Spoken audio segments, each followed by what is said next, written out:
সকাল সকাল ঘুম থেকে উঠে স্নান সেরে শুদ্ধ বস্ত্র পরে চললাম একটা বিশেষ গন্তব্যের উদ্দেশ্যে।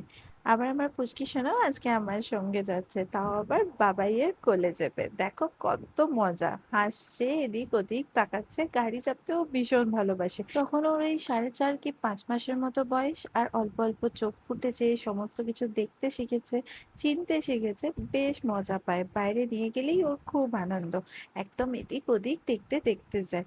বলো তো এই জায়গাটা কোথায়? জায়গাটা হলো আসানসোলের ওখানে, আমাদের বাড়ি থেকে খুব একটা দূর নয়। আর এই জায়গাটার পাশেই একটা নদী আছে, নদীটার নাম হলো নুনি। আর গল্প কথায় শোনা যে এই মন্দিরটি একটা পুরোহিত মশাই তৈরি করেছিলেন, ওনাকে নাকি মা চণ্ডী স্বয়ং স্বপ্ন দিয়েছিলেন। মন্দিরের মধ্যে কিন্তু দেবীর কোনো মূর্তি নেই, আছে তিনটি পাথর স্থাপিত।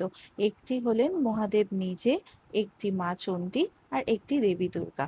এই যে আমি আমার মা সবাই মিলে লাইনে দাঁড়িয়েছিলাম, ওনাদের কিন্তু ভিড় এড়ানোর ব্যবস্থাপনাটা বেশ ভালো।